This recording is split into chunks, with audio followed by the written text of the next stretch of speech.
तो देश की सियासी खबरों का फुल डोज है। 12 से 2 देश का पॉलिटिकल शो देख रहे हैं आप। वरिष्ठ पत्रकारों का पैनल लगातार हमारे साथ बना हुआ है और इस बीच नीतीश कुमार को संयोजक बनाए जाने को लेकर बिहार में कांग्रेस के एक बड़े नेता का बयान सामने आया है। बिहार विधानसभा में कांग्रेस विधायक दल के नेता हैं शकील अहमद खान। इन्होंने एबीपी न्यूज से एक्सक्लूसिव बातचीत में नीतीश कुमार को लेकर जो खबरें आ रही हैं उस पर प्रतिक्रिया दी है, बड़ा बयान दिया है।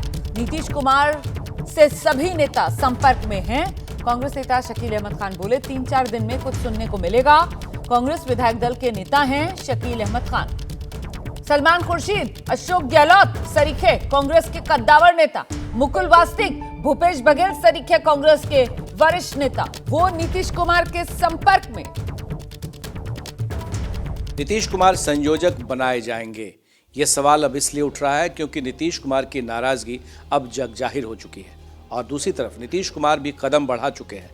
एक तरफ वो टिकट का बंटवारा भी शुरू कर चुके हैं और दूसरी तरफ कांग्रेस को भी कटघरे में खड़ा कर रहे हैं। हमारे साथ हैं शकील अहमद खान। नए साल की आप बधाई दे रहे हैं और आपको भी बधाई हो, लेकिन सवाल ये उठता है कि जब मुलाकात होती है सियासतदानों की तो कुछ न कुछ सियासत की बात होती है और अभी जो मामला है वो संयोजक बनाने को लेकर के है।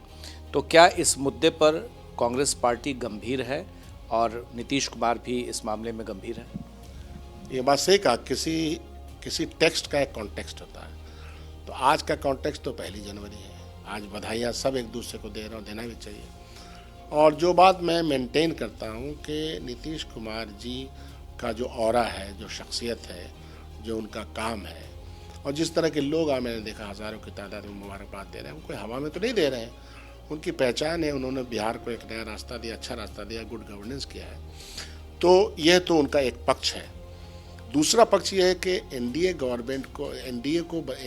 अलायंस को बनाने में और भारतीय जनता पार्टी को एक सॉलिड धक्का देने में बिहार में जो रोल प्ले किया, उसके बाद पूरे देश में जिस तरह से उन्होंने भेंट मुलाकात करके तमाम समान विचारधारा के लोगों के साथ कोई इकट्ठा करके पट्टा बुलाया, तो इस काम से, इस मेहनत से, इस लीडरशिप के इस रवैये से कोई इनकार नहीं कर सकता है। न कांग्रेस पार्टी इनकार कर सकती है, न जो इंडिया गठबंधन के दूसरे अलायंसेस हैं वो इनकार कर सकते हैं। तो पहले भी अहमियत थी, आज भी है और कल भी रहेगी। उसमें संयोजक का काम तो पहले से कर रहा है, पहले दिन से कर रहा है, लेकिन उनको ये जगह देने में देरी क्यों हो रही है? अब कई चीज़ें आपस में गड़बड़ हो जाती हैं। हमारे यहाँ 2 महीने के चुनाव भी चल रहे थे, भारतीय जनता पार्टी को का चैलेंजेस था हम लोग के सामने, तो दूसरे राज्यों के चुनाव थे, उसमें समय भी बीता।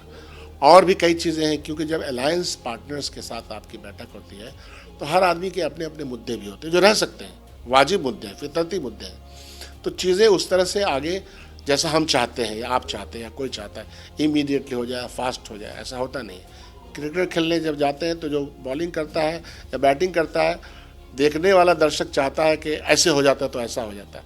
ऐसा है नहीं राजनीति में। हम सही दिशा में बढ़ रहे हैं और नीतीश जी का रोल पहले भी डिफाइंड था, आज भी डिफाइंड है और हम लोग सब मिलजुल करके चुनाव लड़ेंगे। और उसकी प्रक्रिया, चुनाव साथ लड़ने की प्रक्रिया में हर पार्टी अपने यहाँ चयन हो, कैंडिडेट्स का चयन हो। हमारे यहाँ 2-2 बार बैठक हो चुकी बिहार के नेतृत्व के साथ। सभी अलायंस पार्टनर से बात हो रही है इस मामले में। जाहिर सी बात है, होना ही चाहिए, ये तरीका होता है अलायंस पार्टनर्स के साथ किसी भी मामले में, संबंध में। सीट शेयरिंग, चेहरा, आदमी कौन कहाँ लड़ेगा, कैंपेन के डिज़ाइन क्या होंगे, जलसे का डिज़ाइन क्या होगा, क्या हमारे सामने मुद्दे हैं, सब पे बात होती है। नीतीश कुमार अब राष्ट्रीय राजनीति में आने के लिए तैयार है? पहले से है। ये हम लोगों ने खामखा उनको लिमिट कर दिया, आपने कर दिया है। भारतीय जनता पार्टी का पहले से वो राष्ट्रीय इसमें है, लीडरशिप में पहले। आपने सुना शकील साहब को, 2 टूक बातें हो रही है और सब कुछ चैनलाइज हो रहा है, पटरी पर है। आने वाला 2-3 दिन काफ़ी महत्वपूर्ण है, ये बड़ी बात है। हमारे सहयोगी शैलेश के साथ प्रकाश कुमार, एबीपी न्यूज़, पटना। और ऐसे में अब सवाल वही कि ये चेहरे पर चुनाव, नीतीश का दाव बीजेपी को सूट करेगा? शुक्ला जी, अगर चेहरा संयोजक के तौर पर ही सही नीतीश कुमार का सामने आता है तो? सबसे पहले तो हमें ये देखना है कि क्या महागठबंधन का संकट हल हो गया है। क्योंकि यदि नीतीश कुमार जी को संयोजक बनाया जाता है तो संकट हल नहीं होता नहीं दिख रहा, और नहीं बनाया जाता तो संकट बढ़ सकता है। क्योंकि ममता बनर्जी और आपके अरविंद केजरीवाल के अलावा अभी अखिलेश जी का भी व्यू आना जरूरी है, उनका भी रिएक्शन आएगा कि नीतीश कुमार जी को लेकर उनकी सोच क्या है। इसके बाद हमें ये भी देखना होगा कि नीतीश कुमार जी अध्यक्ष बनने के बाद, जो मैं पहले बोला था कि जिस तरीके से कांग्रेस पे तल्ख हुए, उसका मतलब ये है कि नीतीश कुमार जी आगे का कार्यकाल वनवास के रूप में नहीं बिताना चाहते। उनके पास अभी ऑप्शन है कि यदि आरजेडी अलग होती है तो बीजेपी और जेडीयू के साथ मिलकर आसानी से सरकार बना लेंगे। अगले विधानसभा चुनाव में यदि उनको अच्छा वोट नहीं मिला, अच्छी सीटें नहीं मिली, तो भी कम से कम गठबंधन के कारण केंद्र में तो उनका कहीं ना कहीं एक स्पेस रहेगा। यहाँ पर जो समीकरण बता रहे हैं, जो संभावनाएं बता रहे हैं, उसी को काउंटर करने के लिए तो ये खबर आई ना कि साहब कांग्रेस इस कोशिश में है कि संयोजक बना दिया जाए नीतीश कुमार को, ताकि नीतीश कुमार इधर उधर ना उनका मन डोले और वो इंडिया गठबंधन में बने। मैं वहीं पे आ रहा हूँ कि सबसे बड़ी समस्या तो ये है कि गठबंधन के दल तो कांग्रेस को ही संकट में डाल रहे। ममता बनर्जी की तरफ से खड़गे जी का नाम इसलिए उठाया गया कि कांग्रेस के नेतृत्व को क्षेत्रीय दल स्वीकार नहीं करेंगे।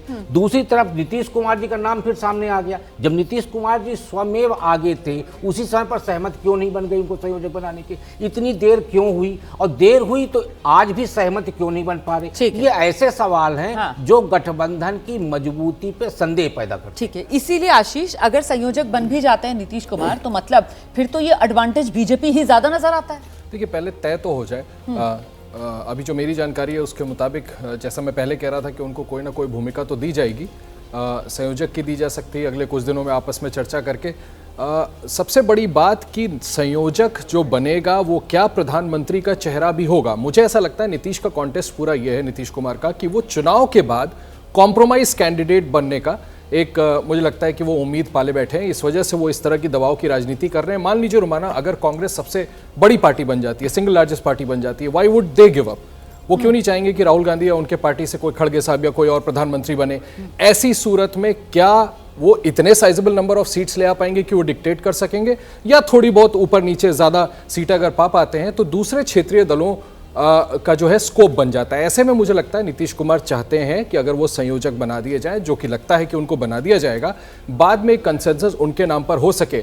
हैविंग सेड दैट, शुक्ला साहब बिल्कुल सही कह रहे हैं। अभी तो अखिलेश यादव, जितना मैं जानता हूं, जितने इंटरव्यूज मैंने उनके किए हैं, प्रधानमंत्री के चेहरे को लेकर मैं कह दे रहा हूं, सचेत कर दे रहा हूं सबको, नीतीश कुमार के नाम पर सबकी आम राय होगी, ऐसा कतई नहीं है। ये क्या बाकी क्षेत्रीय दल इसलिए बैठे हैं, इसलिए कि इनके साथ आकर के चुनाव के बाद एक नाम को सहमति दे देंगे? आप जो बात कह रहे हैं, दरअसल देखिए, इसी को लेकर मुझे लगता है हमें बात करनी चाहिए कि संयोजक पद भले ही नीतीश कुमार को मिल जाए, लेकिन पीएम पद के उम्मीदवार के तौर पर सहमति आम बनती हुई फिलहाल नजर नहीं आ रही है इंडिया गठबंधन के दलों में।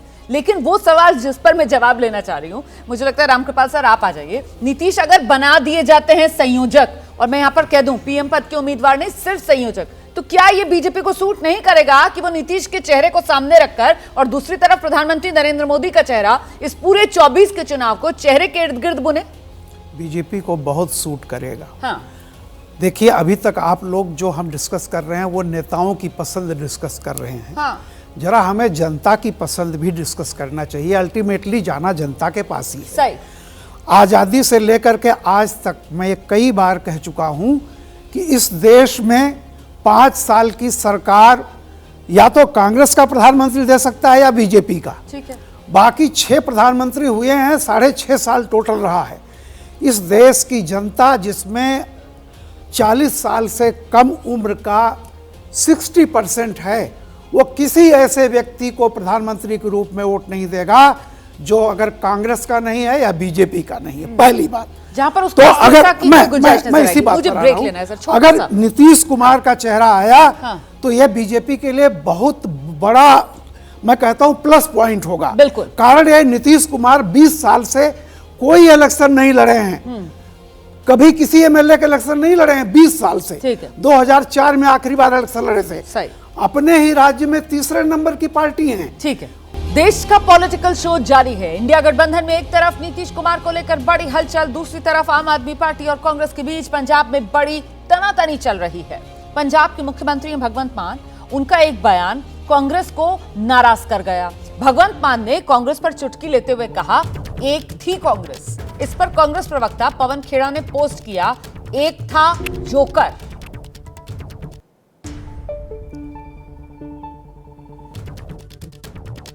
पंजाब ते दिल्ली च मां ਆਪਣੇ ਬੱਚੇ ਨੂੰ ਦੁਨੀਆ ਦੀ ਸਭ ਤੋਂ ਛੋਟੀ ਕਹਾਣੀ ਸੁਣਾ ਸਕਦੀ ਹੈ। ਇੱਕ ਥੀ ਕਾਂਗਰਸ। ਪੰਜਾਬ ਤੇ ਦਿੱਲੀ 'ਚ ਮਾਂ ਆਪਣੇ ਬੱਚੇ ਨੂੰ ਦੁਨੀਆ ਦੀ ਸਭ ਤੋਂ ਛੋਟੀ ਕਹਾਣੀ ਸੁਣਾ ਸਕਦੀ ਹੈ। ਇੱਕ ਥੀ ਕਾਂਗਰਸ। ਪੰਜਾਬ ਤੇ ਦਿੱਲੀ 'ਚ ਮਾਂ ਆਪਣੇ ਬੱਚੇ ਨੂੰ ਦੁਨੀਆ ਦੀ ਸਭ ਤੋਂ ਛੋਟੀ ਕਹਾਣੀ ਸੁਣਾ ਸਕਦੀ ਹੈ। ਇੱਕ थी कांग्रेस। तो भगवंत मान को आप सुन रहे थे, पंजाबी में कह रहे थे कि दिल्ली और पंजाब में मां जो है वो अपने बच्चे को सबसे छोटी कहानी सुना सकती है। एक थी कांग्रेस। अब कांग्रेस प्रवक्ता हैं पवन खेड़ा, उन्होंने सोशल नेटवर्किंग साइट एक्स पर पोस्ट किया, एक था जोकर।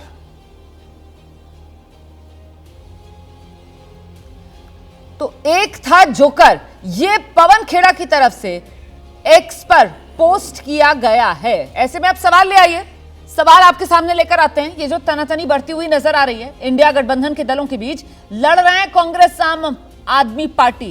ऐसे में जब लड़ रहे हैं कांग्रेस आप, कैसे तय होगा पंजाब? ये तो मामला उलझता हुआ नजर आ रहा है। ये सबसे छोटी कहानी के चक्कर में इंडिया गठबंधन में सबसे लंबी लड़ाई छेड़ते हुए नजर आ रहे हैं भगवंत मान। देखिए, इंडिया गठबंधन में सीटों के तालमेल को लेकर हर प्रदेश में, खासतौर से जो पेचीदगी वाले प्रदेश हैं, कभी आपको मामला सुलझता हुआ लगेगा, कभी मामला थोड़ा थोड़ा उलझता हुआ लगेगा। ये प्रक्रिया लगातार उनकी चल रही है और मुझे नहीं पता ये प्रक्रिया कब खत्म होगी।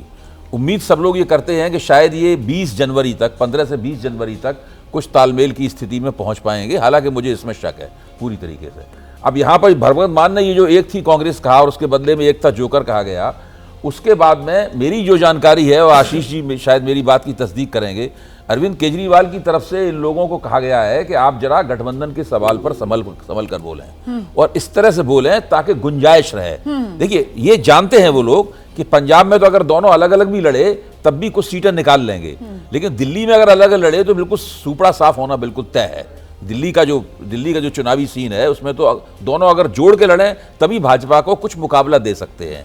इसलिए एक राय उसमें यह भी बन रही है कि पंजाब और दिल्ली को मिलाकर एक पैकेज डील तैयार की जाए। उसमें गुजरात भी जुड़ सकता है उस पैकेज डील में। उसके हिसाब से फिर कांग्रेस से उनकी बातचीत हो। नहीं, पैकेज डील में तो फिर हरियाणा को भी जोड़ना पड़ेगा क्योंकि वहां के लिए भी आम आदमी पार्टी के सपने बड़े। पर शुक्ला जी जिस बात का भी जिक्र कर रहे थे यहाँ पर अभय जी, वो पंजाब और दिल्ली की बात कर रहे थे, तो भगवंत मान बेहतर होता कि पंजाब के संदर्भ में ही बोल लेते, क्योंकि वहां पर अगर आमने सामने की टक्कर होगी, दोनों पार्टियां तालमेल नहीं कर पाएंगी, तो भी कहीं ना कहीं गुंजाइश बचती है कि सीटें इन्हीं के खाते में आएंगी। पर दिल्ली में तो सही बात है जो अभय जी ने कहा, नुकसान बड़ा होगा।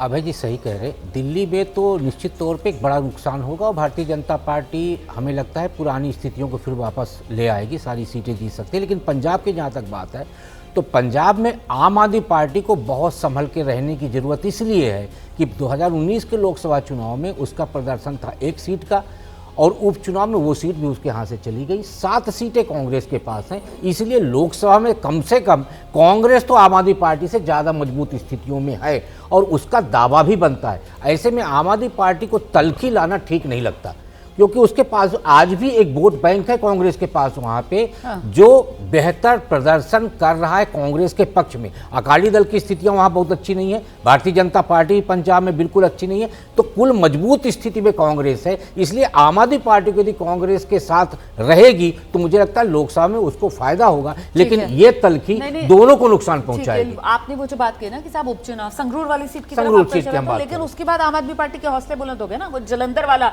जो बाय इलेक्शन हुआ वहां पर आम आदमी पार्टी ने खाता खोल लिया और वो भी उस सीट पर जो कांग्रेस का गढ़ माना जाता था। तो खैर इस पर चर्चा आगे बढ़ाएंगे।